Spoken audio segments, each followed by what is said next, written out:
The sound of falling books shattered the silence of the Fort Benning Military Library. "I said step aside!" Captain Blaine Mercer shoved the small woman away from the bookshelf, sending her stumbling backward until her shoulder collided with the wall. Hazel Thornton, 50 years old, with silver hair pulled into a neat bun, limping slightly on her left leg, did not utter a single word. She simply bent down, picked up the fallen book, and smoothed out the crumpled pages with careful fingers. "Listen here, bookworm." Lieutenant Ivory Stanton crossed her arms, a contemptuous smile spreading across her perfectly made-up face. "We're conducting a high-level security inspection. Your job is to make coffee and keep quiet. Understood?" 32 people in the library witnessed that scene. Not one of them spoke up. Hazel nodded, her eyes cast downward. But in that fraction of a second, her gaze swept across the room, registering the position of every security camera, every emergency exit, every face. An old habit, a reflex that 20 years could not erase. "Move it!" Sergeant First Class Brick Callahan barked from across the room. "Get me the Section Delta classification files, right now!" Hazel limped toward the archive storage room. No one noticed how she precisely avoided the camera's blind spot. No one saw how her fingers glided across the encryption keypad with the speed of someone who had done this thousands of times before. And certainly, no one in that room knew that in 20 minutes, 3 Interpol jets would land on the runway, carrying an international special task force with only one demand: take us to the Architect. And when the truth was revealed, everything they thought they knew about this invisible woman would collapse completely. The fluorescent lights hummed overhead as Hazel disappeared into the archive room, her slight frame swallowed by rows of metal shelving that stretched toward the ceiling like silent sentinels. The smell of old paper and institutional cleaning products filled the air, a scent she had grown accustomed to over the past 5 years. 5 years of being overlooked, 5 years of watching, 5 years of waiting. She found the Section Delta files exactly where they should have been, except they were not there. Someone had moved them. Her fingers traced the empty space on the shelf, and a muscle in her jaw tightened almost imperceptibly. She already knew who had done it.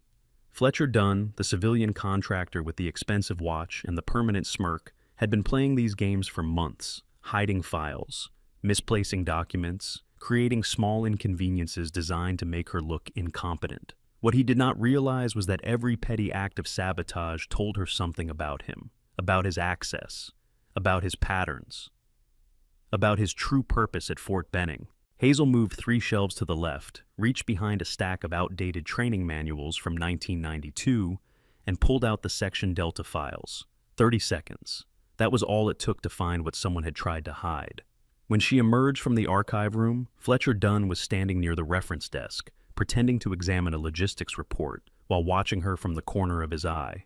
His jaw dropped slightly when he saw the files in her hands. "How did you—" he started, then caught himself. He forced a laugh that sounded like gravel scraping against glass. "Lucky guess, I suppose. Even a broken clock is right twice a day." Hazel said nothing. She simply placed the files on the desk where Sergeant Callahan was waiting, her movements measured and precise. "Took you long enough," Callahan muttered without looking up. "My grandmother could have found them faster, and she has been dead for 15 years. A few nearby soldiers snickered. Private First Class Clover Reyes, a young woman with dark hair pulled back in a regulation ponytail, shot Hazel an apologetic look from behind the circulation desk. But, like everyone else, she remained silent. In the military hierarchy, a civilian librarian ranked somewhere between furniture and background noise. The morning continued its brutal rhythm. Colonel Silas Crawford arrived at 0900 hours, his silver eagles gleaming under the artificial light. He was a tall man with a face that looked like it had been carved from granite and left out in the desert for a few decades. His eyes swept the room with the practiced efficiency of a commanding officer conducting a threat assessment. When his gaze passed over Hazel, it did not pause. She was part of the scenery, no different from the potted plant in the corner or the faded recruitment posters on the wall. "Status report," Crawford demanded, addressing Captain Mercer. "Security sweep is in progress, sir. We have received intelligence suggesting potential compromise of classified materials within the base. The library has been flagged as a possible point of interest due to its archive access." Crawford nodded, his expression unchanging. "And what have you found?" "Nothing conclusive yet, sir. The civilian staff has been cooperating. Mercer's tone made the word civilian sound like something unpleasant he had stepped in. Hazel continued her work, restocking a cart of returned materials. Her hands moved with mechanical precision, but her ears caught every word. Potential compromise. Intelligence suggesting. They were looking for a leak, and they were looking in all the wrong places. She placed a thick volume on military cryptography back on its designated shelf. As she did, her fingers automatically aligned the spine with its neighbors, creating a perfectly even line. It was a small thing, barely noticeable, but Master Sergeant Raymond Oakes noticed. He had entered the library 5 minutes earlier, ostensibly to retrieve a technical manual on communications equipment. But his eyes kept drifting toward the silver-haired librarian with the slight limp. There was something familiar about her, something in the way she carried herself, something in the economy of her movements that spoke of training most civilians never received. Raymond was 63 years old, with 38 years of service behind him and more classified operations in his memory than he could ever discuss. He had learned long ago to trust his instincts, and right now, his instincts were screaming at him. He watched as Hazel reached for a book on the top shelf, her body stretching upward with a fluidity that seemed impossible for a woman who walked with a limp. For just a moment, her stance shifted. Feet shoulder-width apart, weight balanced on the balls of her feet, ready. Then the moment passed, and she was just a librarian again. Slow, ordinary, invisible. Raymond picked up his manual and headed for the door, but not before catching her eye. Just for a second. Just long enough to see something flicker in those gray depths. Recognition, warning, he could not be sure. At the circulation desk, Lieutenant Ivory Stanton was holding court. She had gathered a small audience of junior officers and enlisted personnel, all eager to bask in her attention. Ivory was what military culture sometimes produced in its worst moments. Competent enough to advance, connected enough to be protected, and cruel enough to enjoy both. "Did you see her face when Blaine pushed her?" Ivory was saying, her voice pitched just loud enough to carry. "I thought she was going to cry. Honestly, I do not understand why they keep these people around. A computer could do her job better." The group laughed obligingly. Specialist Logan Pruitt, a young IT technician with freckles and an earnest expression, laughed too, though his eyes darted toward Hazel with something that might have been guilt.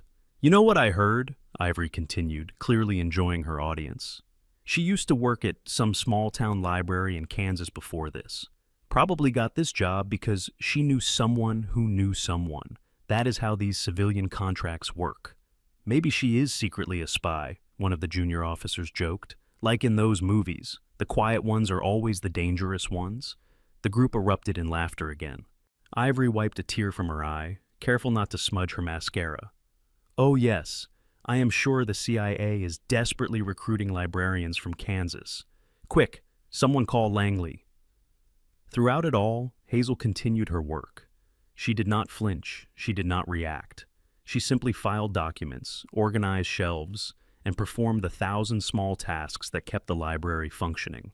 But those who were watching closely, and there were a few, might have noticed that her hands never trembled, her breathing never quickened. Her expression remained as serene as still water.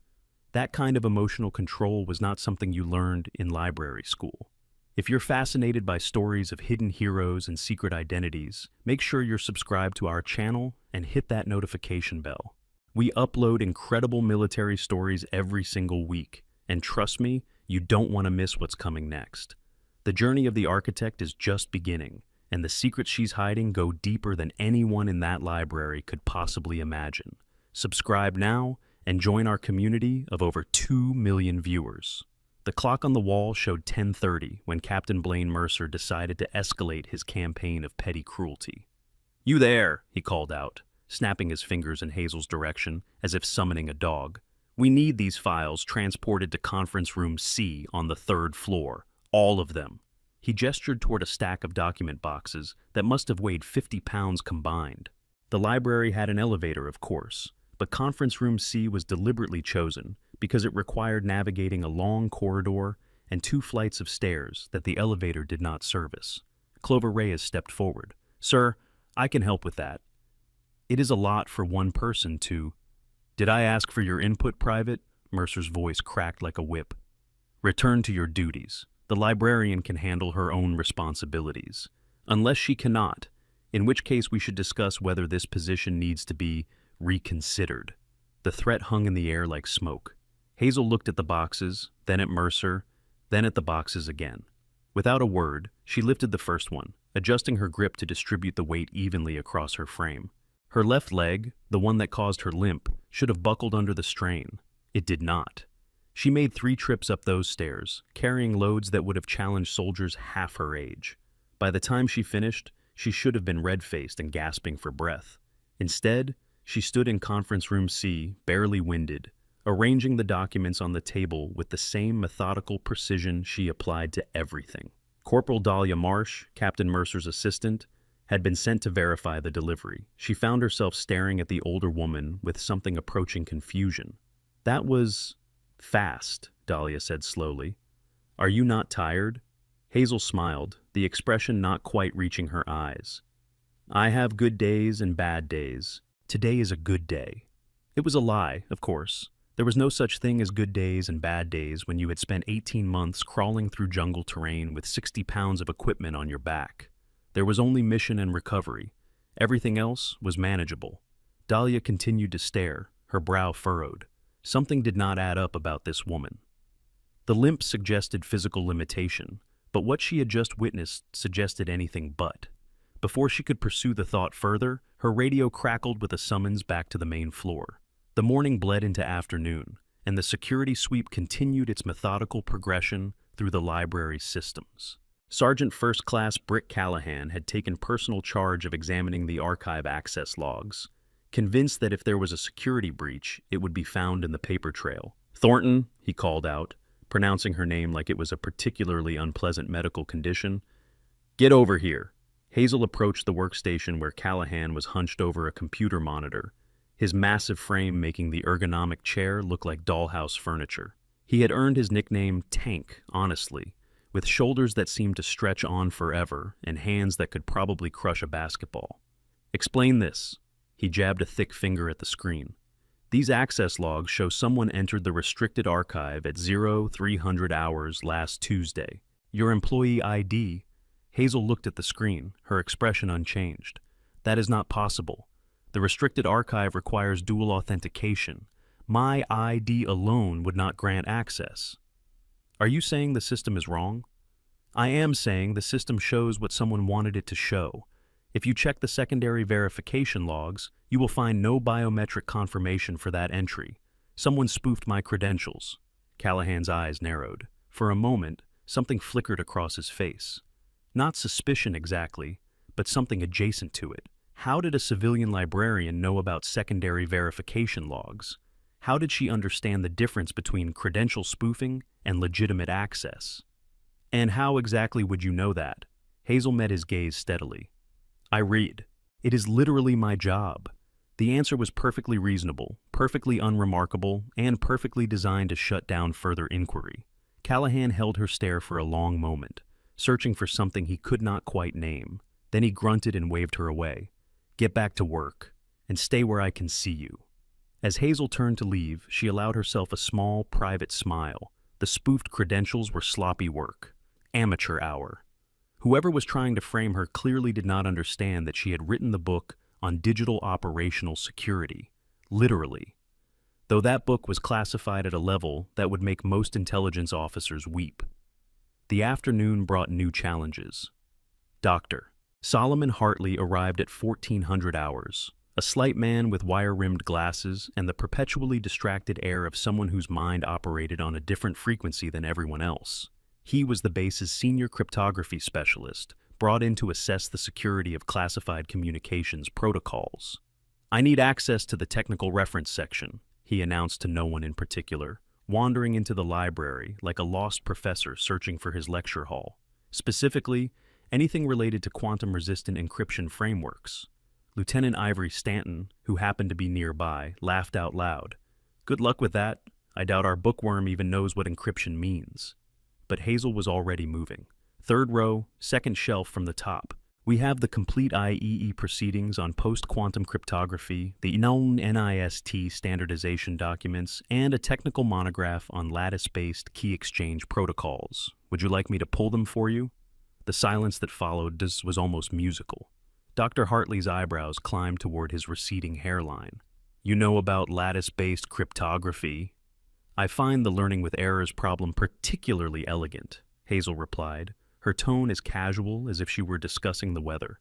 Though I have always thought the Ring LWE variant offered better practical efficiency for real-world implementations.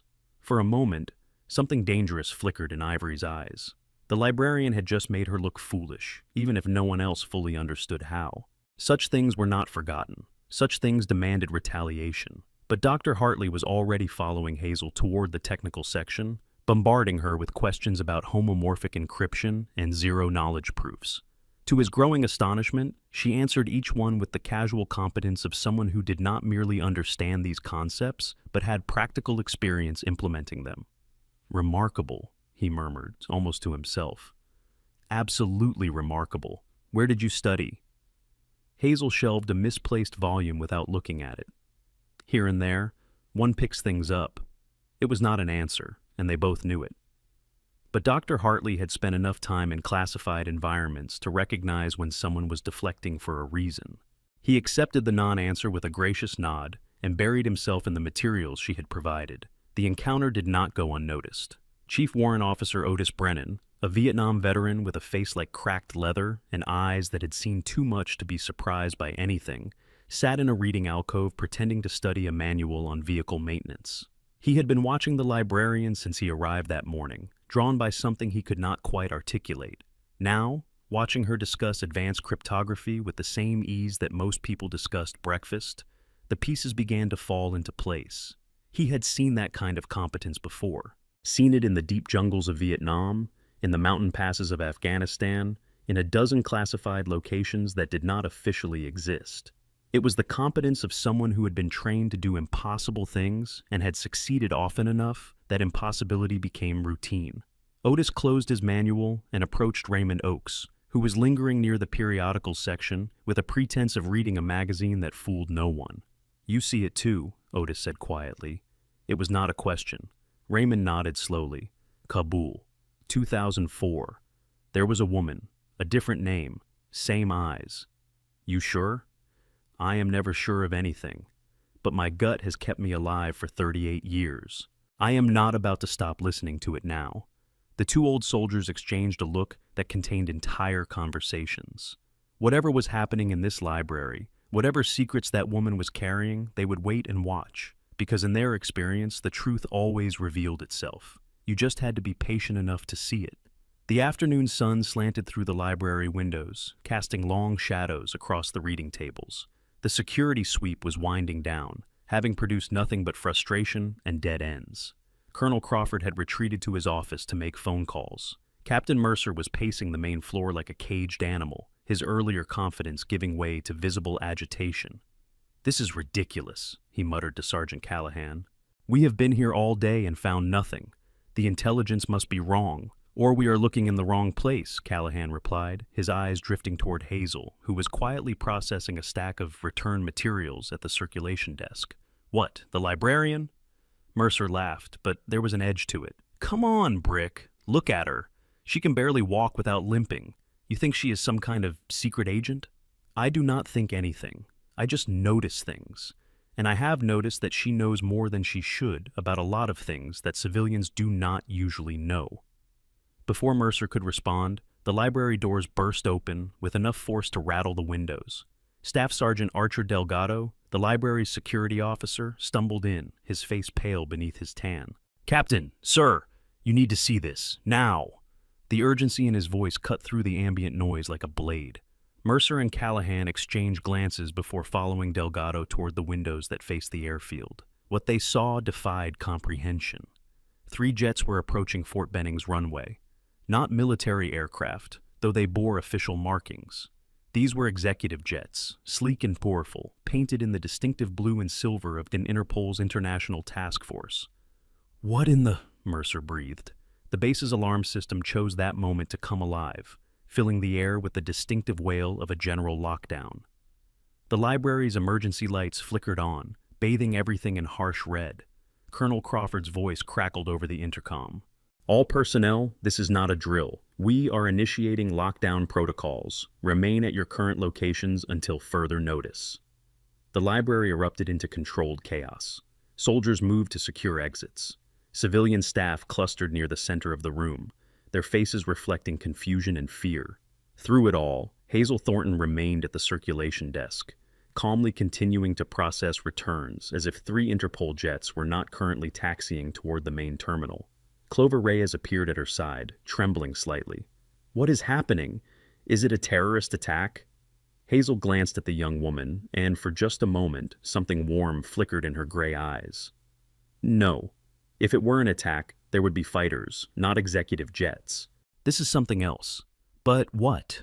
Hazel did not answer. She was watching the windows, where the jets had now come to a stop. Doors were opening. Figures in dark suits were emerging, moving with the coordinated precision of a well-trained team. 20 minutes. That was what she had estimated earlier. She had been exactly right. The Architect was nothing if not precise. Lieutenant Colonel Caleb Winters was the first to reach the library, moving with the urgent stride of a man carrying news he did not fully understand. He was the base's liaison to international law enforcement, a role that usually involved paperwork and protocol rather than actual excitement. Today was not a usual day. "Colonel Crawford," he said, slightly out of breath as he approached the commanding officer who had just arrived. "Sir, we have a situation." "I can see that, Lieutenant Colonel. What the devil is Interpol doing on my base?" "They are asking for someone, sir. Someone they claim is essential to an ongoing international operation. They have executive authorization from the Director General himself." Crawford's face darkened. "Who are they asking for?" Winters swallowed hard, as if the words themselves were difficult to pronounce. "They are asking for someone called the Architect, sir. They say it is a matter of global security." The name meant nothing to Crawford. It meant nothing to anyone in the library, which had fallen into a tense silence as people strained to hear the conversation. It meant nothing to Captain Mercer, who had pushed his way forward with the aggressive posture of a man defending his territory. "The Architect," Mercer repeated. "Is that supposed to be a code name? We do not have anyone by that designation at Fort Benning. I would know." "That is what I told them, sir. They insist their intelligence is accurate. They have satellite confirmation, communication intercepts, the works. They are absolutely certain the Architect is here." The library doors opened again, and a new figure entered. Agent Director Hugo Kessler was not what anyone expected from the head of an Interpol task force. He was of medium height, with a slight paunch and thinning hair that he made no effort to conceal. His face was round and pleasant, the kind of face you might see on a university professor or a small-town accountant. But his eyes told a different story. Those eyes had seen the worst that humanity could offer and had learned to look back without blinking. "Gentlemen," he said, his German accent lending weight to the word, "I apologize for the dramatic entrance. The situation does not permit subtlety." Crawford stepped forward, every inch the commanding officer. "Agent Kessler, I presume, would you care to explain why you have turned my base upside down?" "Of course." Kessler's gaze swept the room, passing over faces with the practiced efficiency of someone who knew exactly what he was looking for. "We are hunting a network. Hydra, they call themselves. Over the past 18 months, they have orchestrated attacks on 17 different nations. Chemical weapons in Prague, biological agents in Manila, coordinated cyber attacks that nearly collapsed the banking systems of 3 European countries." He paused, letting the weight of his words settle over the room. "Last week, they announced their next target, the United States. The attack is planned for 72 hours from now.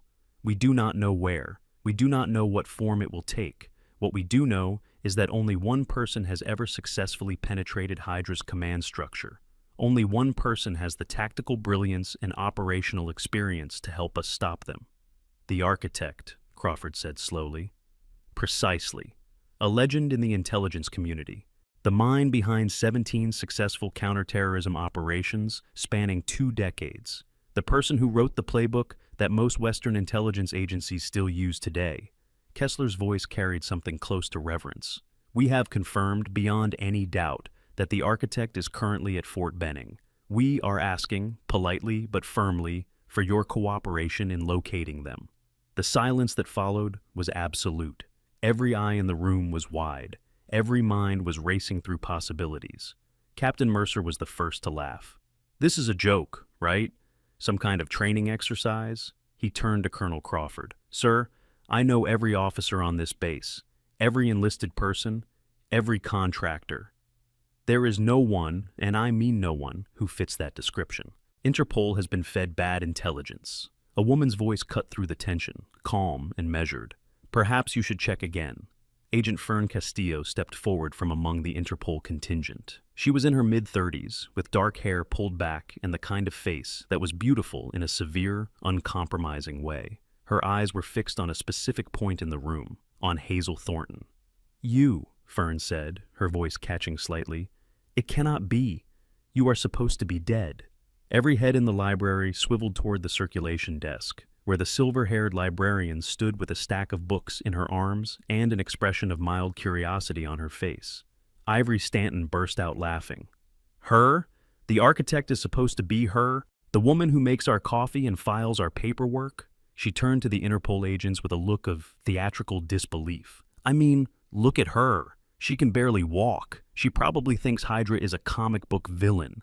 The laughter spread through the gathered soldiers, nervous energy finding its release in mockery. Captain Mercer joined in, his voice rising above the others. "Oh, this is too good. Tell me, Bookworm, which of your 17 successful counterterrorism operations did you conduct from the fiction section? Was it between organizing the periodicals and dusting the encyclopedias?" Hazel set down her stack of books with careful precision. Her face remained perfectly neutral, but those who were watching closely might have noticed something shift in her posture, something that had nothing to do with old age or physical limitation. "I think," she said quietly, "that you should stop talking now." Mercer's laughter died in his throat. Something in her voice had changed, something that made the hairs on the back of his neck stand up without understanding why. But then the moment passed, and she was just a librarian again, harmless, ordinary, beneath notice. "Agent Castillo," Hugo Kessler said, his voice cutting through the renewed laughter, "what exactly do you mean by supposed to be dead?" Fern had not taken her eyes off Hazel. "Prague, 2009. I was a junior analyst at Europol when we received intelligence about a planned chemical attack on the EU Parliament. The operation to stop it was led by someone we knew only as the Architect. I was assigned to the support team." She paused, her throat working as if the memory was difficult to speak aloud. "The mission succeeded. 18 terrorists neutralized, 3,000 lives saved, but the team leader was reported killed in an explosion during the extraction. Body never recovered." Her voice dropped to barely a whisper. "I spent months studying that woman's tactical decisions. I wrote my graduate thesis on her operational methodology. I would know her anywhere." Ivory rolled her eyes. "This is ridiculous. You are telling me that our coffee lady is some kind of legendary spy?"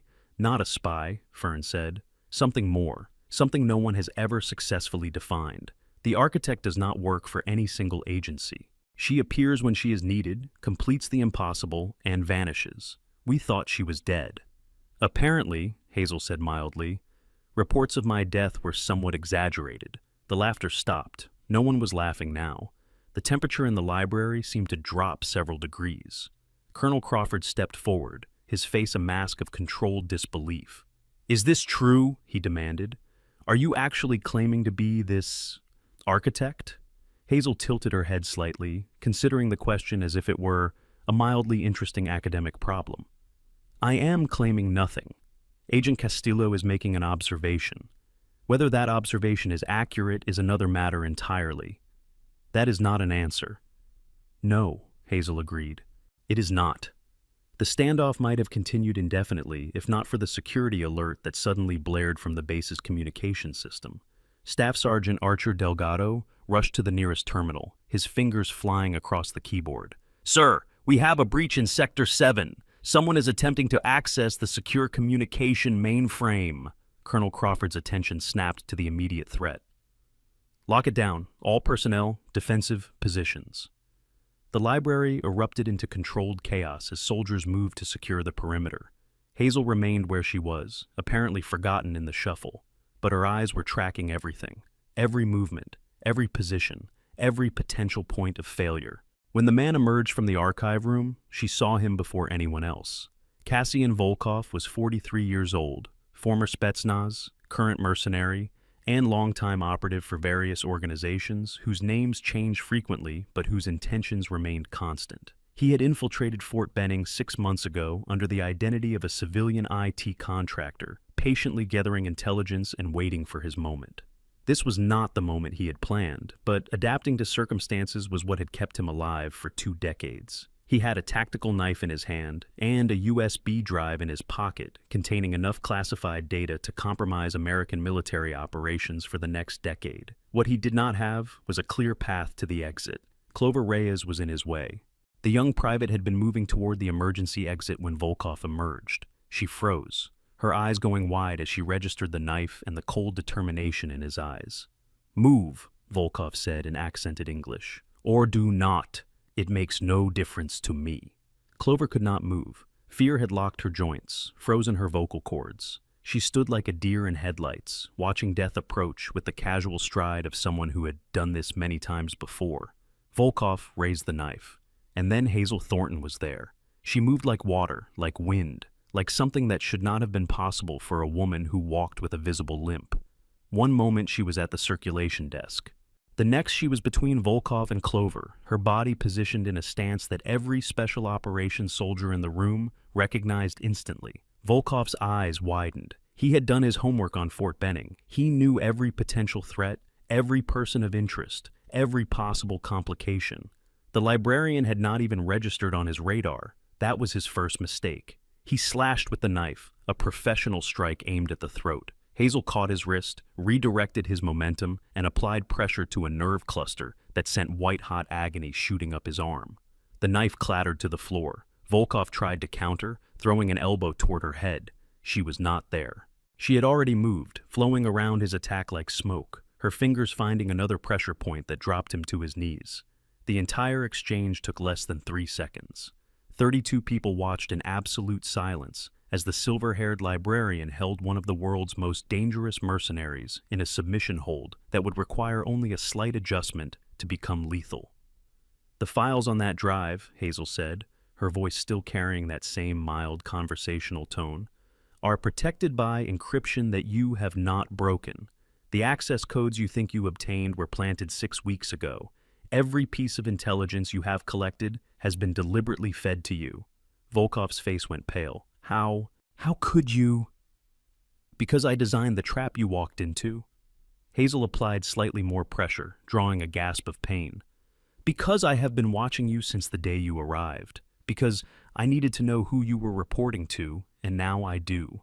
She looked up at the gathered crowd, her gray eyes sweeping across faces that ranged from shock to disbelief to dawning comprehension. His handler is someone at this base, someone with high-level access, someone who has been feeding information to Hydra for the past 8 months. Her gaze settled on Fletcher Dunn, who had gone the color of old milk. "Arrest that man." 2 soldiers moved before anyone could countermand the order. Fletcher Dunn tried to run, made it exactly 3 steps, and found himself face down on the library carpet with his hands being secured behind his back. "This is insane," he screamed. "I did not do anything. She is lying. She is the one you should be arresting."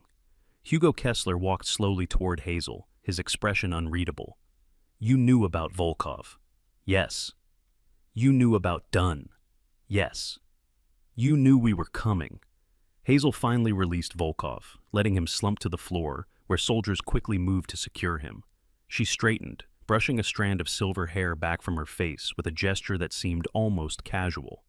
"Agent Kessler, I have known about Hydra's resurgence for approximately 14 months. I have known about their planned attack on American soil for 3 weeks.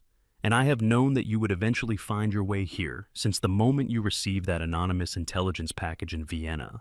The German's eyes widened. "That was you." "Of course it was me. Who else would know exactly what information to send, what channels to use, what buttons to push to get Interpol's most capable team deployed to precisely the right location at precisely the right time?" The silence that followed that was so profound that you could hear the fluorescent lights buzzing overhead. Captain Blaine Mercer was staring at Hazel, as if seeing her for the first time, which, in a sense, he was. The woman standing before him bore no resemblance to the meek librarian he had been tormenting for the past 6 months. Her posture had changed, her presence had changed. The very air around her seemed charged with a different kind of energy. "This is impossible," he whispered. Hazel turned to face him, and for the first time she allowed the mask to slip completely. Gone was the invisible woman. Gone was the harmless civilian. In her place stood someone who had spent 20 years doing things that most people could not imagine. "Captain Mercer," she said, "you once told me to fetch Section Delta files. You said your grandmother could find them faster, and she had been dead for 15 years. She paused, letting the words hang in the air. I did not respond at the time because I was maintaining my cover, but since that cover is apparently no longer necessary... She took a step toward him, and he instinctively took a step back. "I have coordinated extractions in conditions that would make your worst nightmares look like a vacation. I have neutralized threats in 17 different countries across 4 continents. I have saved more lives than I can count, and taken more than I care to remember. And for the past 5 years, I have been working as a librarian in your base, watching, waiting, and protecting classified information that you did not even know existed." Another step forward, another step back. "So, when you told me to carry 50 pounds of documents up 3 flights of stairs, knowing that I walk with a limp, do you know what I was thinking?" Mercer shook his head, unable to speak. "I was thinking that I once carried a wounded teammate through 4 miles of hostile territory, with 3 broken ribs and a bullet in my shoulder. Your stairs did not even make my top 10,000 difficult days." The library had become a tableau of frozen figures. Soldiers who had laughed at Hazel's expense now could not meet her eyes. Ivory Stanton had pressed herself against the wall, her face a mask of horror, as she replayed every cruel comment, every dismissive gesture, every moment of casual cruelty. Fletcher Dunn had stopped struggling, apparently having realized that his situation had just become significantly more complicated. Cassian Volkov, still on the floor, was looking at Hazel with an expression that might have been respect. Colonel Crawford was the first to break the silence. "I think," he said slowly, "that you need to start explaining, from the beginning." Hazel glanced at Hugo Kessler, who gave a slight nod. "The beginning." She moved toward the center of the room, her limp suddenly more pronounced. Not because she was tired, but because she was no longer trying to hide it. "Very well. My name, for those who want a name, is Hazel Thornton. That is the identity I have used for the past 5 years. But before that, I was known by many names, many designations, many code words." She paused, her gray eyes distant. 23 years ago, I was recruited by an organization that does not officially exist. My role was simple in concept and nearly impossible in execution. I was to be the architect, the one who designs operations that cannot fail, the one who sees patterns that others miss, the one who makes the impossible possible. 17 successful operations, Agent Castillo said softly. The Prague chemical attack, the Mumbai hostage crisis, the Beijing extraction, the Cairo network takedown. Every major counterterrorism victory of the past 2 decades has your fingerprints somewhere in the background. Hazel nodded slowly. "Not all of them, but many, enough." "Why?" The question came from Clover Reyes, who had finally found her voice. She was still pale, still shaking from her near-death experience, but there was something in her eyes that looked almost like wonder. "Why would you give all that up to become... this?" She gestured around the library, at the fluorescent lights and metal shelving and institutional carpet. Hazel's expression softened slightly. "Because I was tired. Because I had lost people I cared about. Because I needed to heal, and healing requires peace, and peace was something I had not known for a very long time." She touched her left leg, the one that caused her limp. 4 years ago, during an operation in Yemen, things went wrong. They sometimes do, no matter how good your planning is. I managed to complete the mission, but the cost was significant. 47 hostages freed, 12 terrorists neutralized, and 1 architect who would never walk properly again. The library was absolutely silent. Even the fluorescent lights seemed to have stopped buzzing. "I came to Fort Benning because this base houses one of the most comprehensive intelligence archives in the Western Hemisphere. Most of it is classified at levels that most people do not even know exist. I took the position of librarian because it gave me access to that archive while maintaining a perfect cover. An invisible woman doing an invisible job. You were protecting it," Raymond Oakes said, understanding dawning on his weathered face. "Not just using it, protecting it." "Yes." Hazel looked at him with something approaching warmth. Kabul, 2004. Sergeant, I remember you. You had a photograph of your daughter that you kept in your helmet. She would be grown now. Raymond's eyes glistened. She just made captain, Army intelligence. She has no idea about any of this. Good. That is as it should be. Hugo Kessler stepped forward, all business despite the emotional undertones swirling through the room. The architect, we need you. Hydra is planning something catastrophic, and we have less than 72 hours to stop it. Will you help us? Hazel was quiet for a long moment. Her gaze traveled around the library, taking in the faces of people who had dismissed her, mocked her, treated her as something less than human. Then her gaze settled on Clover Reyes, who was watching her with wide, wondering eyes. On one condition, Hazel finally said. Name it. Private Reyes has shown courage under pressure, loyalty to her colleagues, and the kind of instinctive moral compass that cannot be taught. Whatever comes next, she stays with me. Clover's mouth fell open. What? Me? But I did not do anything. I was just standing there. You were standing there, Hazel agreed. But when everyone else was looking away, when everyone else was finding reasons to ignore what was happening to me, you tried to help. Twice. 3 times. Small gestures that you probably thought did not matter. She walked toward the young woman, her limp pronounced but her bearing straight. In my world, those small gestures are everything. They are the difference between an operative who follows orders and a leader who inspires loyalty. They are the difference between someone who survives and someone who matters. Clover seemed unable to speak. Her eyes were filling with tears that she was too proud or too shocked to shed. There is something else, Hazel said, her voice dropping into something almost gentle. Something you do not know about yourself. Something that has been hidden from you for reasons that will become clear. She reached out and touched the young woman's wrist, just below the sleeve of her uniform. Clover flinched slightly, not from pain, but from the sudden intimacy of the gesture. We will talk later, Hazel said, when there is time, when there is privacy. For now, know this, you are not ordinary. You have never been ordinary. And before this is over, you will understand exactly what I mean. The moment hung in the air, pregnant with meaning that no one else in the room could fully grasp. Then Hazel straightened and turned to face Colonel Crawford with an expression that had nothing of the meek librarian left in it. Colonel, I believe you have some calls to make. The Joint Chiefs will want to be briefed. The Pentagon will need to authorize resources. And someone should probably contact Langley, though I suspect they already know I am here and have been waiting for this moment. Crawford stared at her for a long moment, processing the fundamental shift in their power dynamic. Then, slowly he nodded. Yes, ma'am. The honorific slipped out before he could stop it. Hazel smiled, the expression as brief as a summer lightning. Agent Kessler, I will need access to everything Interpol has on Hydra. Communications intercepts, financial tracking, asset networks, everything. You will have it within the hour. Dr. Hartley, I understand you are our cryptography specialist. I will need you to break something for me, something that has resisted the best efforts of several national intelligence agencies for the past 18 months. The slight man with the wire-rimmed glasses actually gulped. I will do my best.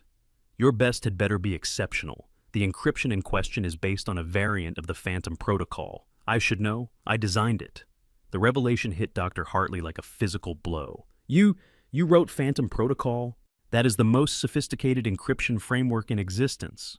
There are doctoral dissertations devoted just to understanding its theoretical basis. I had a lot of time on my hands, Hazel said dryly. Now I need you to help me find its weakness. There is always a weakness. I should know. I built one in deliberately, just in case. The library was transforming before everyone's eyes.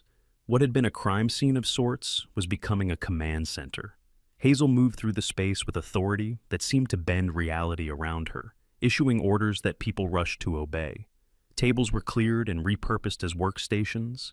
Secure communication lines were established. The massive screens that usually displayed library information began showing tactical data feeds from Interpol databases. Through it all, Captain Blaine Mercer stood frozen near the entrance, watching the woman he had tormented for months orchestrate operations that most generals would struggle to comprehend. Ivory Stanton had retreated to a corner, her face a mask of barely contained terror. Her career flashed before her eyes, every snide comment and cruel joke replaying in merciless detail.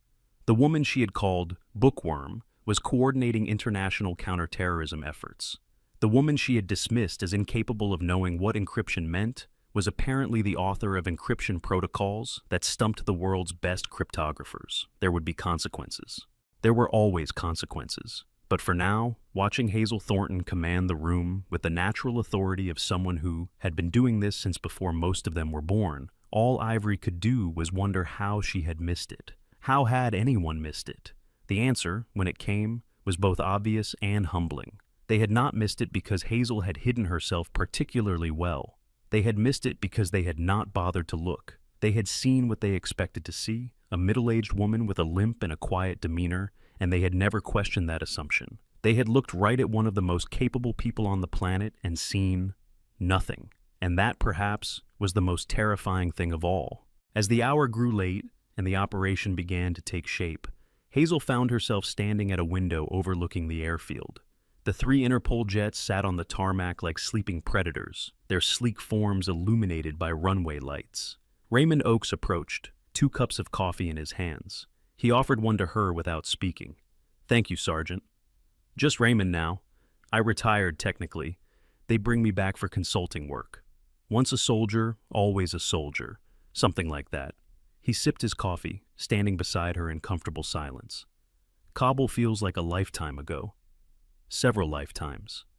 The woman I saw that day, I never understood how someone could be that calm in that much chaos.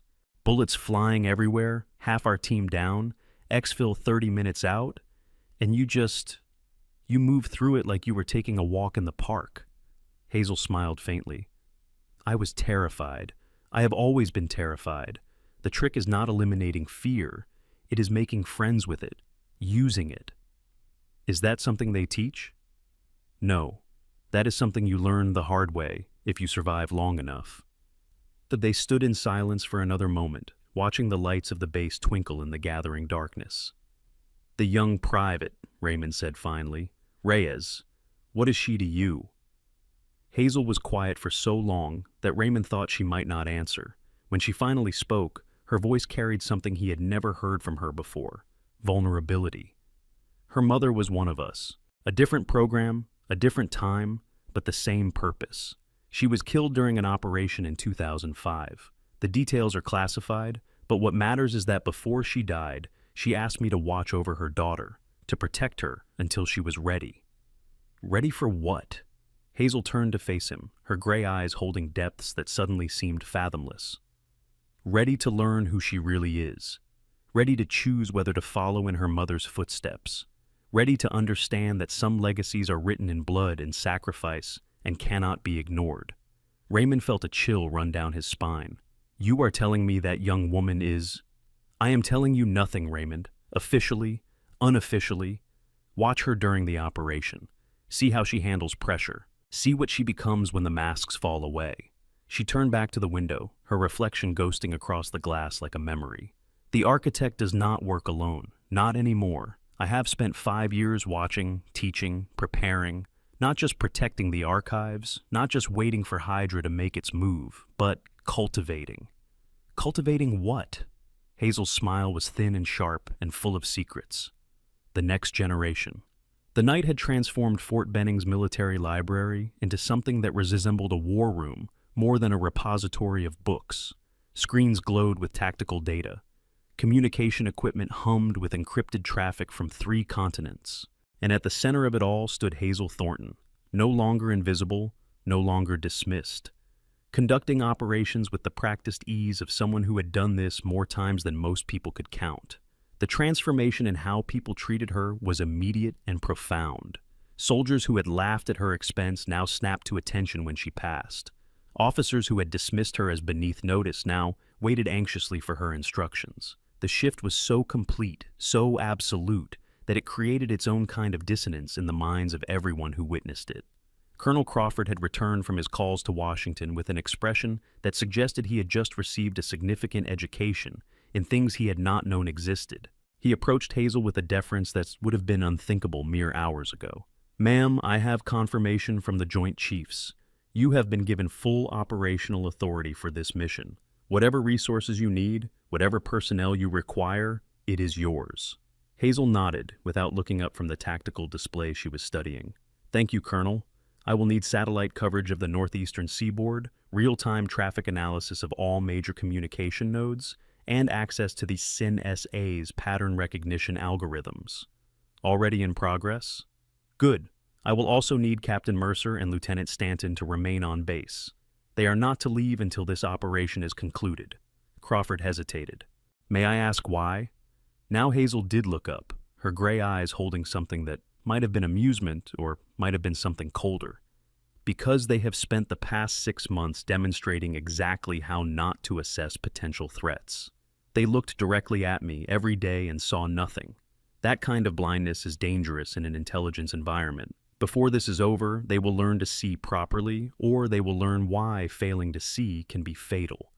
The words hung in the air like a verdict. Crawford swallowed hard and nodded. Understood, ma'am. Across the room, Captain Blaine Mercer heard every word. His face had gone pale, then red, then settled into a sickly gray that matched the institutional carpet. The woman he had shoved, mocked, and tormented was now discussing his future with his commanding officer, as if he were a piece of equipment that needed recalibration. The worst part was that she was right. He had looked at her every day for 6 months and seen exactly what he expected to see. A middle-aged woman, a civilian, someone beneath his notice. He had never once considered that his assumptions might be wrong. Now those assumptions were crumbling around him like a building in an earthquake, and he had no idea what would be left when the shaking stopped. Lieutenant Ivory Stanton had retreated even further into her corner, her perfectly manicured nails digging into her palms hard enough to leave marks. She was running through every interaction she had ever had with the librarian, cataloging every cruel comment, every dismissive gesture, every moment of casual cruelty, the coffee lady, the bookworm, the broken furniture that the administration had not gotten around to replacing. Those were the words she had used. Those were the words that other people had laughed at.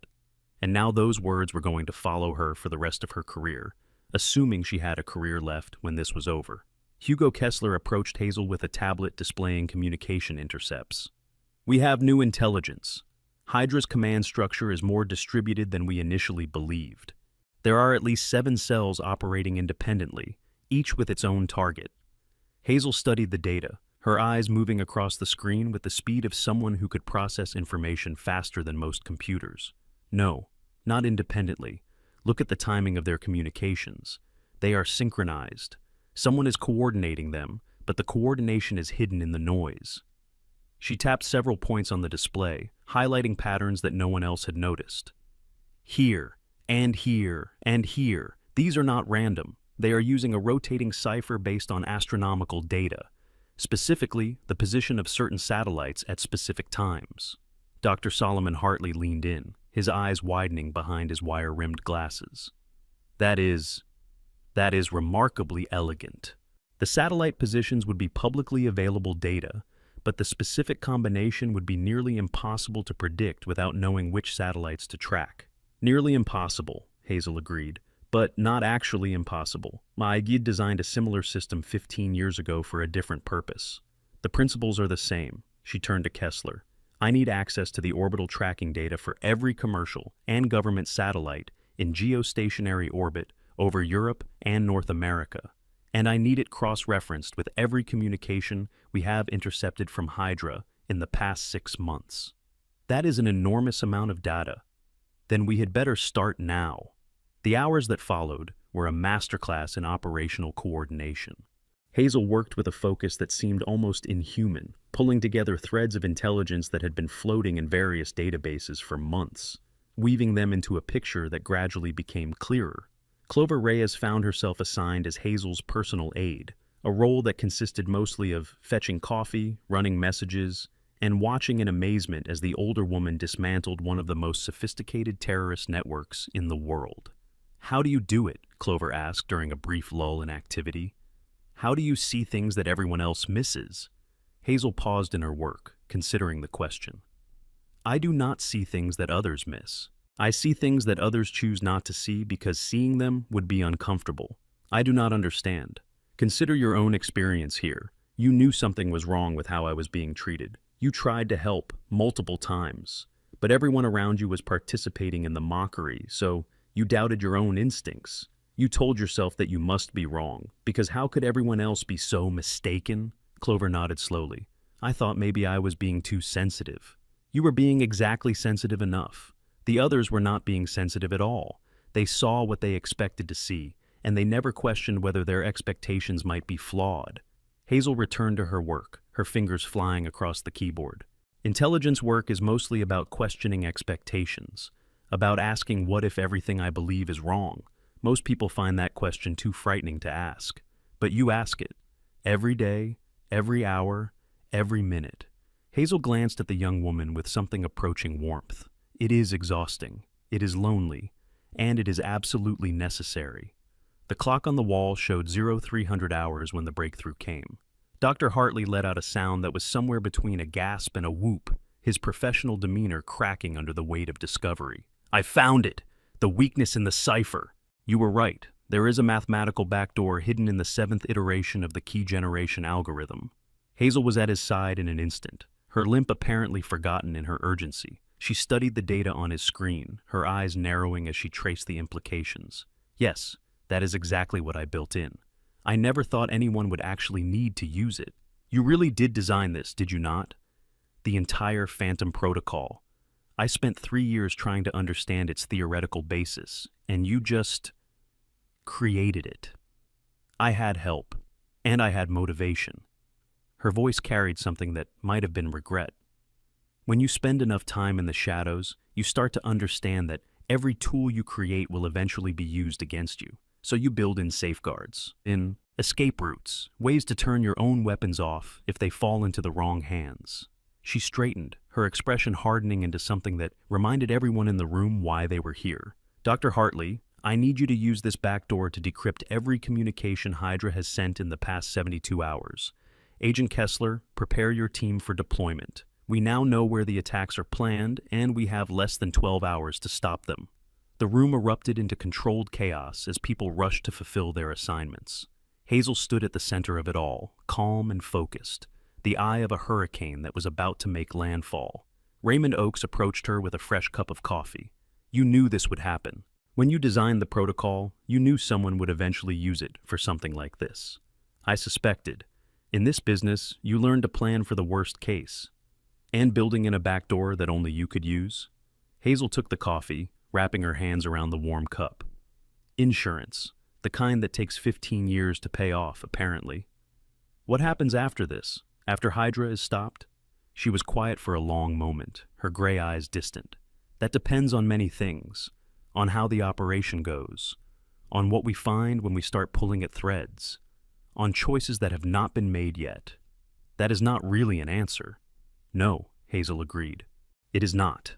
The deployment briefing took place at 0500 hours, with the first rays of dawn beginning to paint the sky outside the library windows. Hazel stood before a room full of Interpol agents, military personnel, and intelligence officers, her small frame somehow commanding more attention than the generals who flanked her. Hydra has planned 7 simultaneous attacks across the eastern United States. The targets are infrastructure nodes, specifically the power grid substations that service major metropolitan areas. If they succeed, they will cause cascading blackouts affecting over 50 million people. The economic damage would be measured in billions. The human cost, in terms of hospitals losing power, traffic systems failing, emergency services being overwhelmed, would be incalculable. She gestured to the map displayed behind her, where 7 red dots pulsed ominously. We have identified the location of each cell. We have decoded their communication protocols. We know their timing, their methods, and their contingency plans. What we do not know is whether they have additional assets we have not detected. Agent Fern Castillo raised her hand. How do we proceed if there are unknown variables? We proceed with caution, overwhelming force, and the assumption that everything we think we know might be wrong. Hazel allowed herself a thin smile, which is to say, we proceed exactly as we always have. The difference is that this time, we have a 12-hour head start instead of scrambling to catch up after the fact. The briefing continued for another hour, covering tactical approaches, communication protocols, and contingency plans for every scenario Hazel could imagine. When it finally concluded, The assembled personnel dispersed to their assignments with the focused energy of people who understood that failure was not an option. Colonel Crawford lingered as the room emptied. "Ma'am, I wanted to say, that is, I wanted to apologize for—" Hazel cut him off with a raised hand. "Colonel, you have nothing to apologize for. You treated me exactly as I wanted to be treated.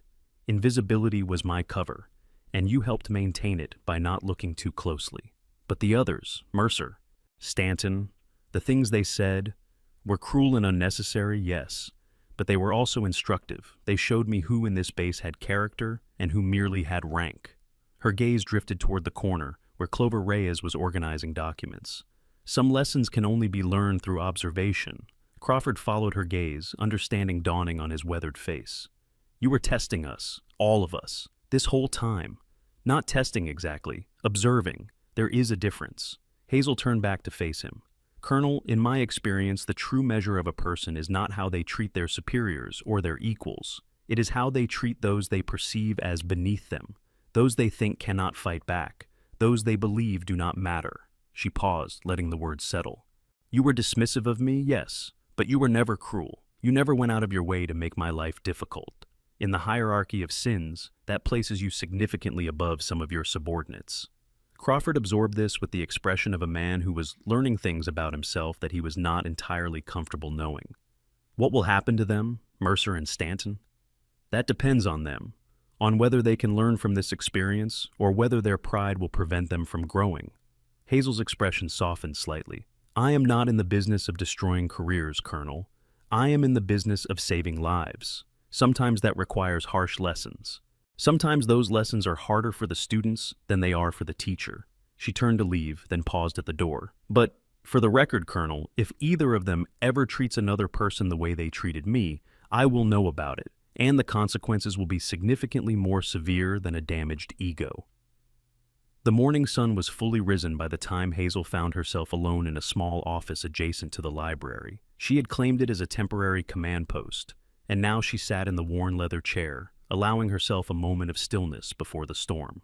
Her leg ached. It always ached, a constant reminder of that night in Yemen when everything had gone wrong. 47 hostages freed, 12 terrorists neutralized, and one architect who had crawled through a collapsed building with a shattered tibia, refusing to stop until everyone was safe. The doctors had wanted to amputate. She had refused. 3 surgeries and 18 months of rehabilitation later, she could walk again, albeit with a limp that would never fully disappear.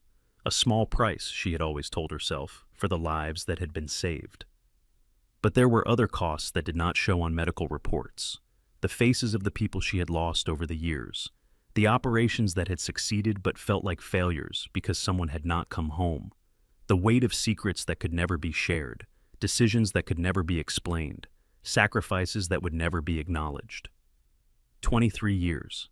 That was how long she had been doing this. 23 years of living in shadows, wearing masks, being someone other than herself. And now, in the span of a single day, all of it had been stripped away. She was exposed, visible, known. Part of her felt relief. The burden of secrecy was heavy, and setting it down, even partially, brought a lightness she had almost forgotten was possible. But another part of her felt fear. Not for herself, but for what came next. For the young woman with the dark hair and the brave heart who did not yet know what she was. For the organization she had spent 5 years building in the shadows. For the future she had been preparing for, without knowing if she would live to see it. A knock at the door interrupted her thoughts. Clover Reyes stood in the doorway, hesitant but determined. "Ma'am, Agent Kessler said you wanted to see me." Hazel gestured to the chair across from her desk. "Sit down, Clover. We need to talk." The young woman sat, her posture rigid with nervous energy. Up close, Hazel could see the resemblance more clearly. The shape of the eyes, the set of the jaw, the way she held herself when she was uncertain. Shoulders slightly raised, chin slightly tucked. So much like her mother. "You said there was something I did not know about myself," Clover said. "Something that has been hidden from me." "Yes. Is it about my mother?" Hazel felt something twist in her chest. Of course the girl had figured it out. She was her mother's daughter, after all. "Your mother's name was Elena Reyes. She was a field operative for a program that does not officially exist. She was brilliant, brave, and utterly dedicated to protecting people who would never know her name. Clover's hands were trembling slightly in her lap. She died when I was 3.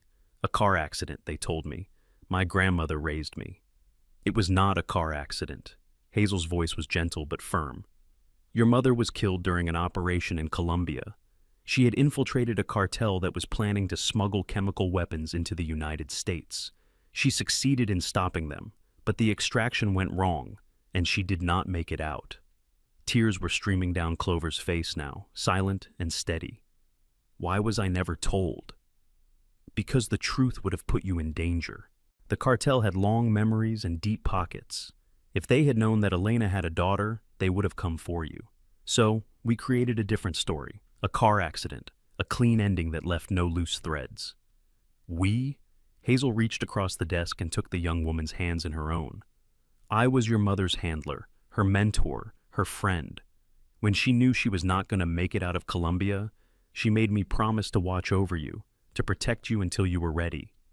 Ready for what? Ready to choose. Hazel squeezed her hands gently.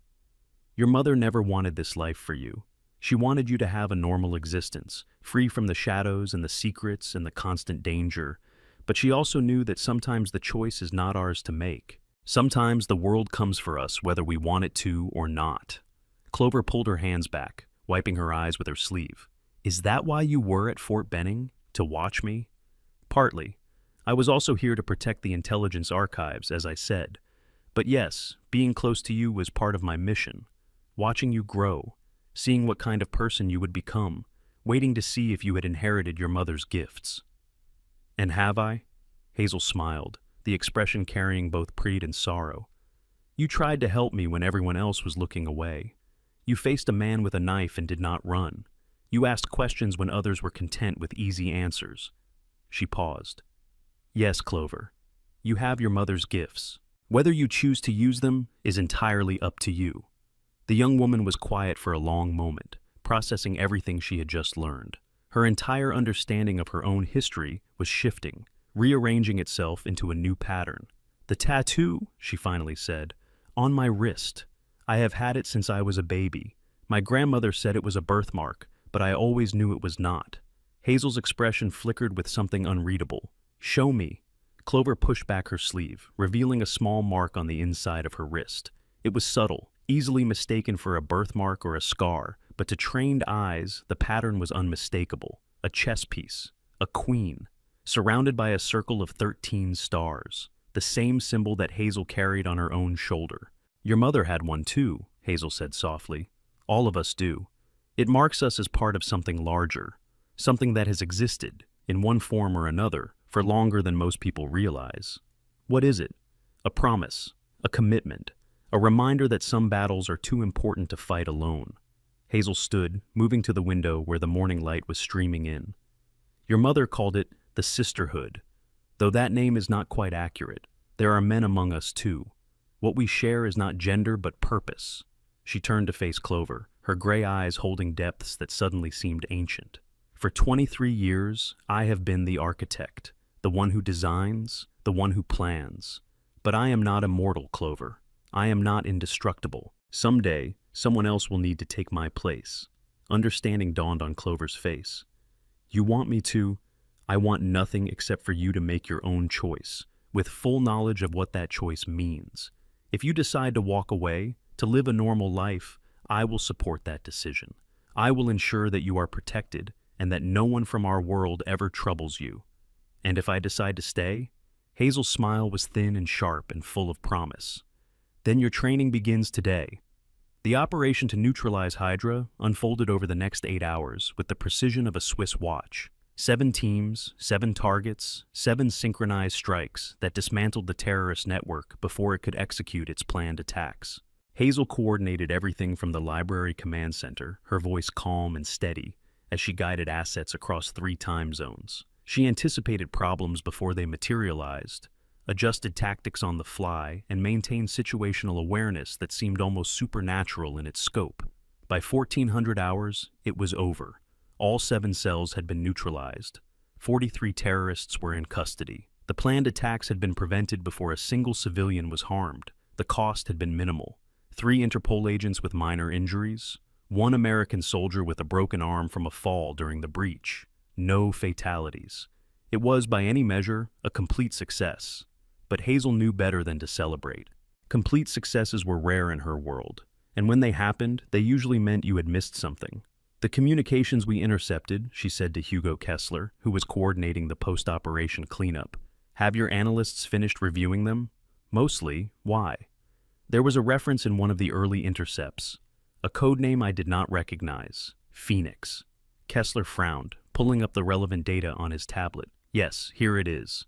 Mentioned 3 times in communications between the cell leaders. We assumed it was another code name for the overall operation. It was not." Hazel studied the intercepts, her eyes narrowing. "The context is wrong. They are not talking about Phoenix as if it were a plan. They are talking about it as if it were a person." "A person? You think there is an 8th cell we missed?" "No. I think there is something else entirely. Something we were not meant to find." She turned to Dr. Hartley. "Can you run those communications through the decryption algorithm again? Look for any patterns we might have missed the first time." The cryptographer nodded and bent to his work. 20 minutes later, he looked up with an expression that combined excitement and concern. "There is another layer, hidden beneath the primary encryption. It uses a completely different cipher, one I have never seen before." He paused. "Actually, that is not quite true. I have seen something similar in theoretical papers about quantum-resistant post-encryption, but no one has actually implemented it." "Someone has now." Hazel leaned over his shoulder, studying the patterns on the screen. "Can you break it?" "With time, possibly, but it would take weeks, maybe months." "We do not have months." The room fell silent as everyone processed the implications. They had won the battle, but the war was far from over. Hazel straightened, her expression thoughtful. "Leave it for now. We have stopped the immediate threat, and that is what matters. Phoenix, whatever it is, can wait." But even as she said the words, something cold settled in her stomach. Phoenix was not just another operation. It was something else, something bigger. And whoever had designed that encryption knew exactly what they were doing. The architect had a new puzzle to solve, and for the first time in a very long time, she was not sure she would like the answer. The afternoon brought a different kind of challenge. With the immediate crisis resolved, the personal reckoning could no longer be postponed. Captain Blaine Mercer stood at attention in Colonel Crawford's office, his face a mask of rigid military discipline that could not quite hide the fear in his eyes. Hazel sat in the corner, observing but not participating, her presence alone enough to add weight to the proceedings. "Captain Mercer," Crawford began, his voice heavy with disappointment, "over the past 6 months, you have engaged in a pattern of behavior toward a civilian employee that can only be described as harassment. You have used your rank to humiliate, intimidate, and demean someone who was in no position to defend herself." "Sir, I am not finished." Crawford's voice cracked like a whip. "That this civilian employee turned out to be one of the most decorated intelligence operatives in American history does not change the nature of your actions. It merely highlights how catastrophically wrong your judgment has been." Mercer's jaw tightened, but he said nothing. "The question now is what to do about it. By rights, I should begin formal proceedings that would likely end your career. Your behavior violated multiple regulations regarding treatment of civilian personnel, and your failure to recognize a potential asset represents a fundamental failure of the observational skills expected of an officer."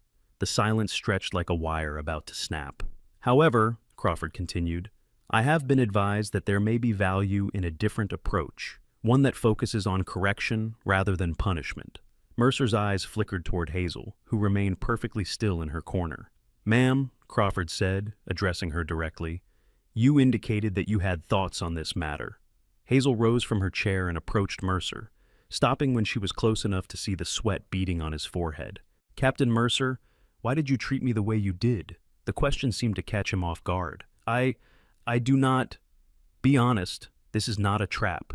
I genuinely want to understand." Mercer swallowed hard. You were just a librarian, a civilian. You did not matter in the way that military personnel matter. You were there to support us, not the other way around. And that justified cruelty? I did not think of it as cruelty. I thought of it as maintaining proper order, proper hierarchy. Ah, Hazel nodded slowly. And where did you learn that proper hierarchy requires the degradation of those below you? The question hit Mercer like a physical blow. His composure cracked, and for a moment, something vulnerable showed through. My father, he said quietly. He was a general, 3 stars. He always said that command required strength, and strength meant never showing weakness to subordinates, never letting them forget their place. And did that make him a good leader? Mercer was quiet for a long moment. I thought so, when I was young, but the soldiers who served under him. He trailed off, unable to complete the thought. They feared him, Hazel finished, but they did not respect him. And when things went wrong, when real crisis struck, they followed his orders because they had to, not because they believed in him. Yes, that is not leadership, Captain. That is tyranny wearing a uniform. Hazel's voice was not unkind, but it carried the weight of absolute certainty. True leaders inspire loyalty through trust, not through fear. They lift their people up instead of pushing them down. They understand that the measure of their strength is not how much power they can exercise over the weak, but how much they can empower others to become strong. She turned to face the window, her reflection ghosting across the glass.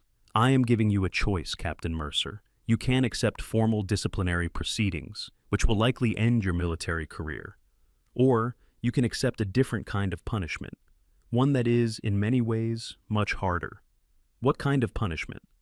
You will spend the next 6 months working directly under my supervision, not in a combat role, not in a command role. You will work as support staff, handling logistics, filing paperwork, making coffee for people who outrank you. You will experience firsthand what it feels like to be invisible, to be dismissed, to be treated as less than human by people who do not bother to look closely. Mercer's face went pale.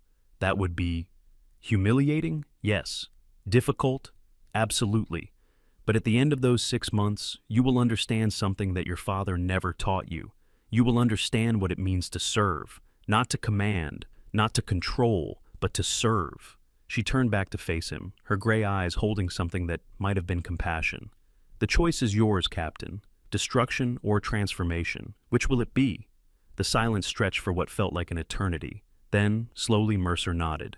Transformation, he said quietly. I choose transformation. Good, Hazel glanced at Crawford. Colonel, I believe we have an understanding. I will expect Captain Mercer to report to my office at 0600 hours tomorrow. Crawford nodded, and Mercer was dismissed with a wave. As he left, his posture had changed. The arrogance was gone, replaced by something that looked almost like hope. Lieutenant Ivory Stanton's reckoning was different. She sat in the same chair Mercer had occupied, but her demeanor was entirely changed. Where Mercer had shown fear mixed with defiance, Ivory showed only defeat. I know what I did, she said before anyone could speak. I was cruel. I was petty. I took pleasure in making someone else feel small because it made me feel powerful. She laughed bitterly. And look what that power turned out to be worth. Hazel studied her for a long moment. Why did you do it? Because I could. Because everyone else was doing it. Because... She hesitated, then continued in a voice barely above a whisper. Because I was afraid. I am the only woman in my unit with my rank. Every day, I have to prove that I deserve to be here. Every day, someone questions whether I am really qualified or whether I just got promoted because of diversity quotas. I thought that if I was hard on others, especially other women, it would prove that I was not soft, that I belonged. So you participated in cruelty to prove you were not weak? Yes. And did it work? Ivory's composure finally cracked. Tears streamed down her face, smearing her mascara into dark tracks. No. It just made me hate myself.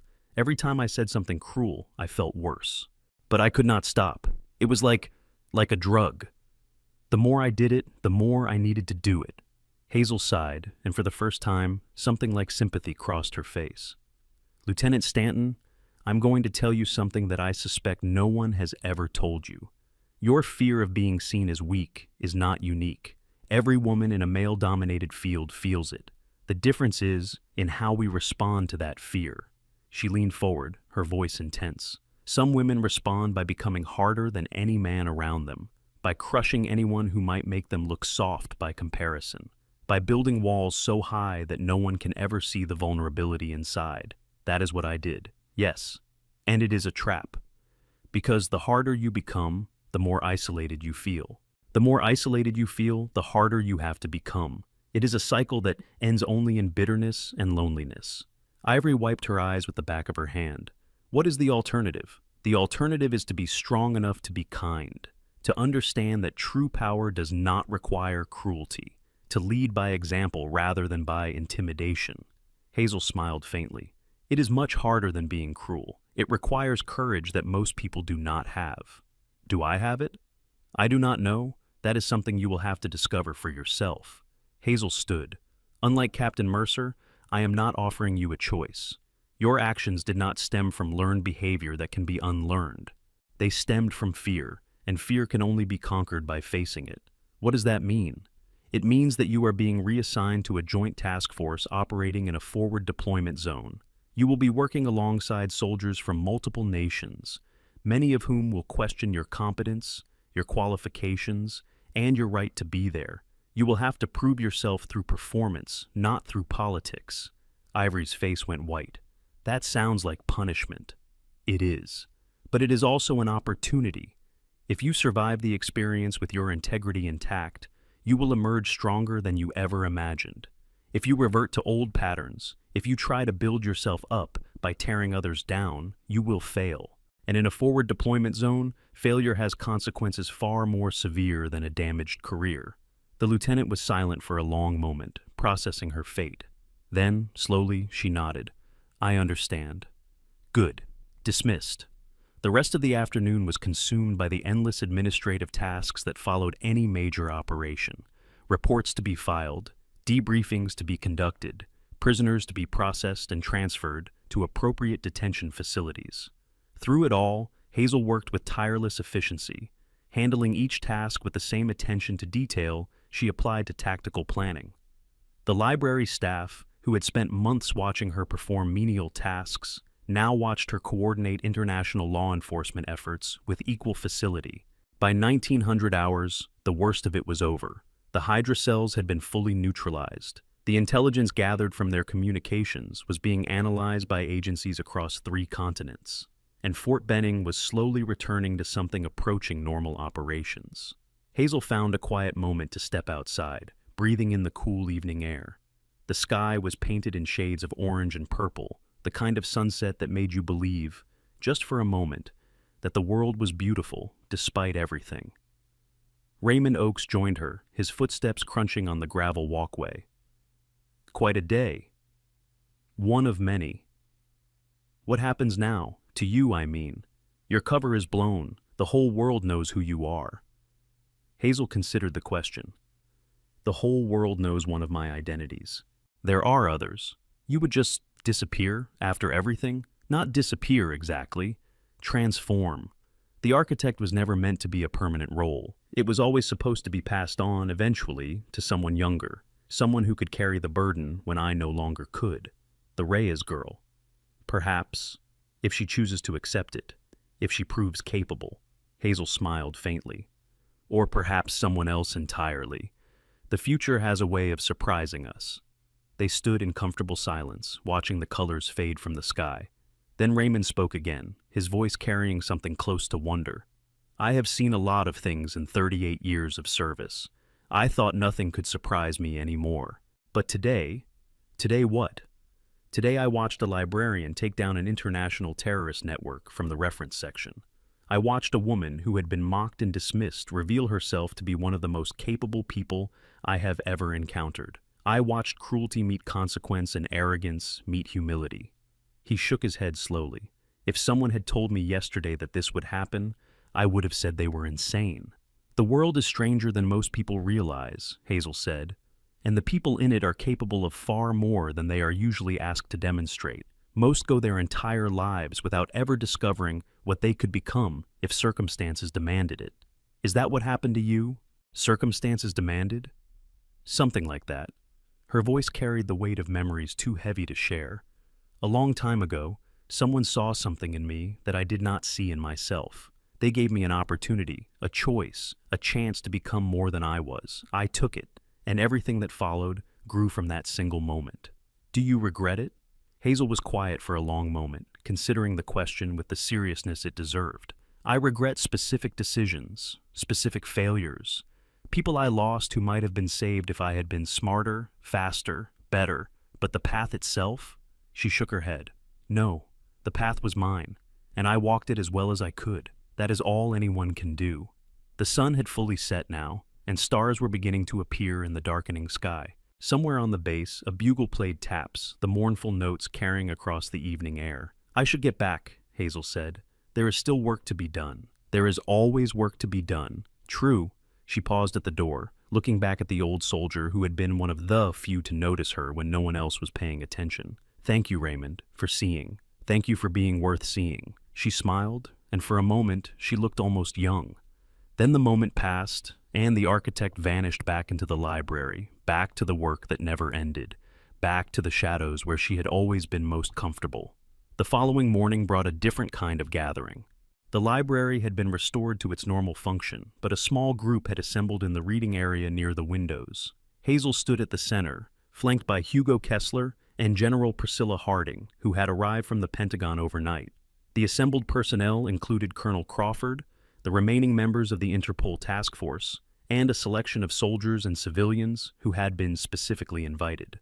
Among them were Clover Reyes, Raymond Oakes, Otis Brennan, Dr. Solomon Hartley, and, standing awkwardly in the back, Captain Blaine Mercer and Lieutenant Ivory Stanton. I wanted to thank everyone for their efforts over the past 24 hours, Hazel began. The threat has been neutralized, lives have been saved, and a message has been sent to those who would harm innocent people that we will not allow such attacks to succeed. She paused, her gray eyes sweeping across the assembled faces. But I also want to acknowledge that this operation revealed things beyond the immediate threat. It revealed strengths that had been hidden and weaknesses that had been ignored. It showed us who we are when the masks come off and the pretenses fall away. Her gaze settled briefly on Mercer and Stanton, who both dropped their eyes. Some of what was revealed was not flattering. Some of it was difficult to face. But that is the nature of truth. It is rarely comfortable, and it never conforms to our expectations. General Harding stepped forward. Ms. Thornton, on behalf of the Joint Chiefs and the intelligence community, I want to formally express our gratitude for your service. Not just for the past 24 hours, but for the past 23 years. Your contributions have saved countless lives and protected our nation from threats that most citizens will never know existed. Thank you, General. There is also the matter of your future. The President has asked me to extend an invitation. Whatever role you want, whatever resources you need, they are yours. You have earned the right to write your own ticket. Hazel smiled, the expression carrying something that might have been amusement. That is very generous, but I am afraid I must decline. A ripple of surprise passed through the gathering. Harding frowned. May I ask why? Because I have spent 23 years serving in ways that required me to be invisible. Now that I am visible, that approach no longer works. She turned to face the group, her voice carrying a new kind of authority. The architect was never meant to be a person. It was meant to be a role, a function, something that could be passed on when the time was right. And is the time right? I believe it is, or rather, I believe it will be soon. Her gaze found Clover Reyes, who was watching with wide eyes. The next generation is ready to step forward. They just need guidance, support, the chance to prove themselves that I was given so many years ago. Hugo Kessler cleared his throat. What about Hydra, the Phoenix reference? There are clearly elements of this network that we have not yet identified. There are, and those elements will need to be addressed, but not by me alone, not anymore. Hazel straightened, and something in her bearing shifted. The weariness that had lurked behind her eyes seemed to lift, replaced by something that looked almost like anticipation. I am not retiring. I am not disappearing, but I am changing my role, from architect to teacher, from operator to mentor. The skills I have accumulated over 2 decades need to be passed on before they are lost. She looked around the room, meeting each pair of eyes in turn. Some of you may be wondering why you were specifically invited to this gathering. The answer is simple. Each of you has demonstrated something that caught my attention. Courage, integrity, the ability to see what others miss, the willingness to act when action is needed. Her voice dropped, becoming more intimate.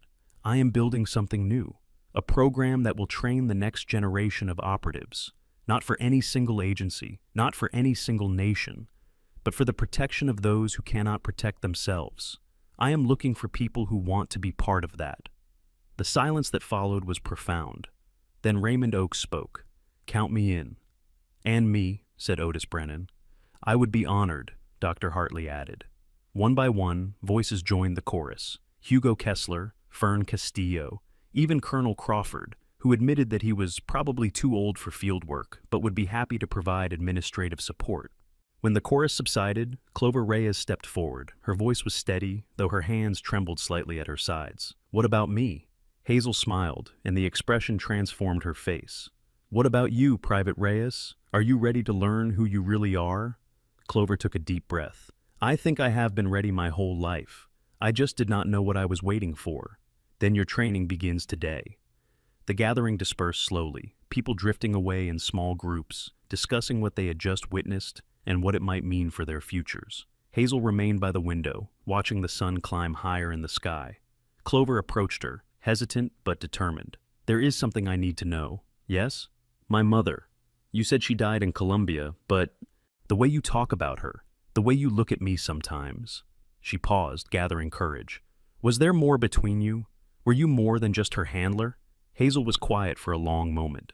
When she finally spoke, her voice carried a depth of emotion that few had ever heard from her. "Your mother was one of the finest people I have ever known. She was brave and brilliant and kind in ways that this world does not reward. And yes, she was more to me than just an asset or a colleague." She paused, her eyes glistening. "She was my friend, my closest friend. In a life defined by secrecy and isolation, she was the one person I could be honest with. The one person who knew me, truly knew me, and loved me anyway." "Did you love her?" "Yes. Not romantically, though others often assumed that, but deeply, fiercely, in the way that you love someone who has seen you at your worst and chosen to stand beside you anyway." Hazel turned to face Clover, her expression raw and open.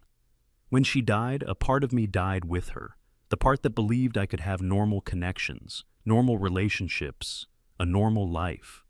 And watching over me, was that a way to keep her alive, in some sense? Partly, but also because she asked me to, because I made a promise, and because—" She hesitated, then continued with visible effort. "Because you reminded me that there are still things worth protecting, still people worth caring about, still reasons to continue when everything feels hopeless." Clover's eyes were wet with tears she was too proud to shed. "Thank you for telling me the truth. You deserve the truth, all of it, even the parts that are painful." They stood together in silence, two women connected by bonds of blood and choice and sacrifice. Then Hazel reached into her pocket and withdrew something small and metallic. "This belonged to your mother. She gave it to me the night before she died, asked me to keep it safe until you were ready to receive it." It was a ring, simple silver, unadorned except for a small engraving on the inside band. Clover took it with trembling fingers, tilting it to read the inscription. "What does it say?" "It says, 'The Queen protects the king, but she moves wherever she chooses.'" Clover laughed, a wet sound that was half sob. "That sounds like her, from what you have told me." It was her philosophy, her creed. She believed that true power was not about position or title, but about freedom of movement, about being able to go where you were needed, do what was necessary, without waiting for permission or seeking approval. And she passed that to me. She passed everything to you, her courage, her compassion, her gifts. Hazel placed a gentle hand on the young woman's shoulder. "The only question is, what you will do with them." Clover slipped the ring onto her finger. It fit perfectly. "I will make her proud," she said. "I will make both of you proud. I know you will." The preparations for departure began in the late afternoon. 3 Interpol jets sat on the tarmac, their engines warming for the flight back to Europe, where the main investigation into Hydra's remnants would continue. Hazel stood near the lead aircraft, saying her goodbyes to Hugo Kessler and Fern Castillo. The German shook her hand with a grip that conveyed respect, bordering on reverence. "The Architect returns," he said. "The intelligence community will be buzzing for months. Let them buzz. I have better things to do than worry about gossip." "What will you do, if I may ask?" Hazel glanced toward the library, where Clover Reyes was visible through the windows, helping to restore the facility to its normal operations. I will teach, I will prepare, and I will wait. Wait for what? For whatever comes next. She smiled, and the expression was full of secrets that would never be told. There is always something coming next, Agent Kessler. The trick is being ready for it. Fern Castillo embraced her, a gesture that would have seemed impossibly familiar 24 hours ago. Thank you, Fern whispered. For Prague, for everything after, for being the example I tried to follow. You followed it well. Your mother would be proud. Fern pulled back, confusion crossing her face. My mother? Hazel just smiled and said nothing more.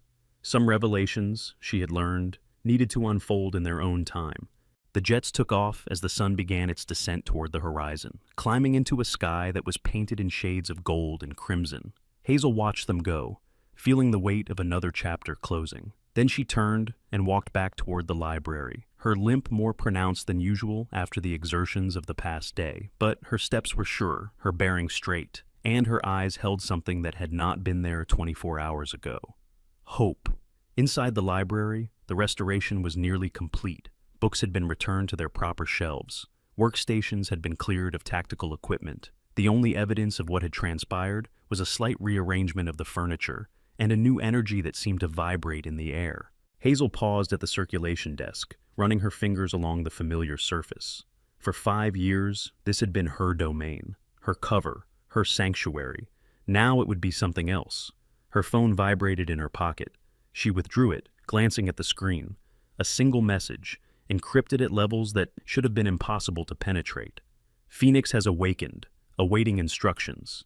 Hazel read the message twice, then deleted it. Her expression did not change, but something shifted behind her eyes.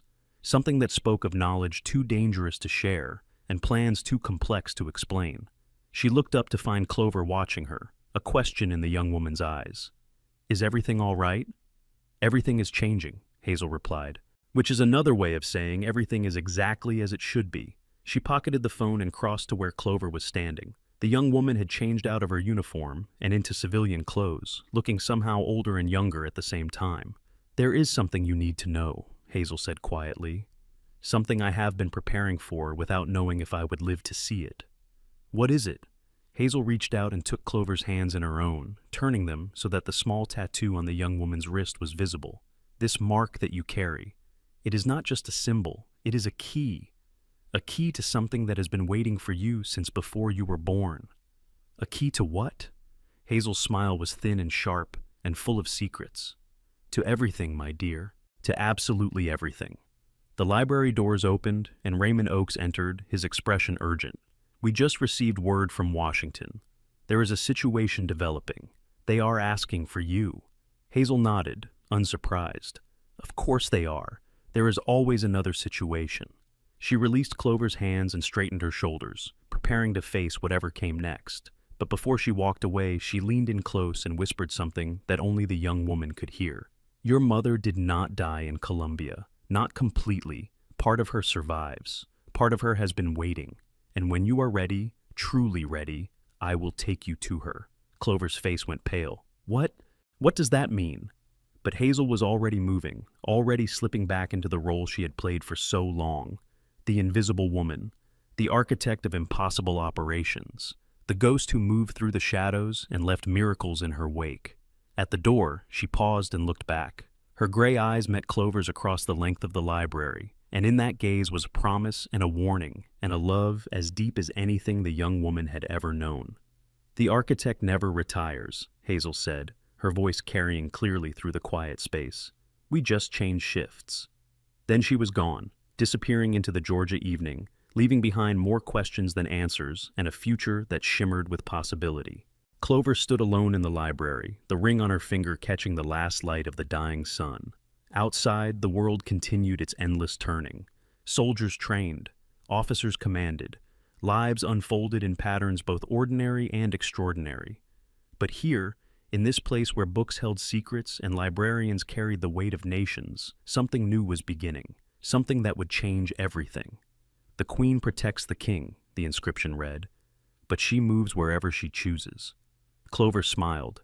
And in that smile was an echo of her mother, an echo of Hazel, an echo of all the women who had come before and all who would come after. The architect's legacy was just beginning, and she would be worthy of it. This story reminds us of a truth we often forget. The most powerful people are rarely the loudest in the room. Hazel Thornton spent 5 years being invisible, enduring mockery and disrespect, not because she lacked the ability to fight back, but because she understood something profound. True strength does not need to announce itself. It simply exists, quiet and patient, waiting for the moment when it truly matters. The first lesson is simple yet devastating. Never judge a person by their appearance, their job title, or the way they walk. The woman serving your coffee might have saved more lives than you will ever know. The janitor cleaning your office might carry secrets that would shake governments. Every person you meet is living a story you cannot see. The second lesson cuts deeper. Cruelty is never justified by hierarchy. Captain Mercer and Lieutenant Stanton believed their ranks gave them permission to demean those beneath them. They were wrong. Leadership built on fear creates only resentment. Leadership built on respect creates loyalty that lasts forever. The third lesson is perhaps the most important. Kindness in small moments reveals character more than grand gestures ever could. Clover Reyes tried to help when everyone else looked away. That single choice changed her entire destiny. So, ask yourself today, how do you treat the people you think cannot fight back? How do you speak to those you believe do not matter?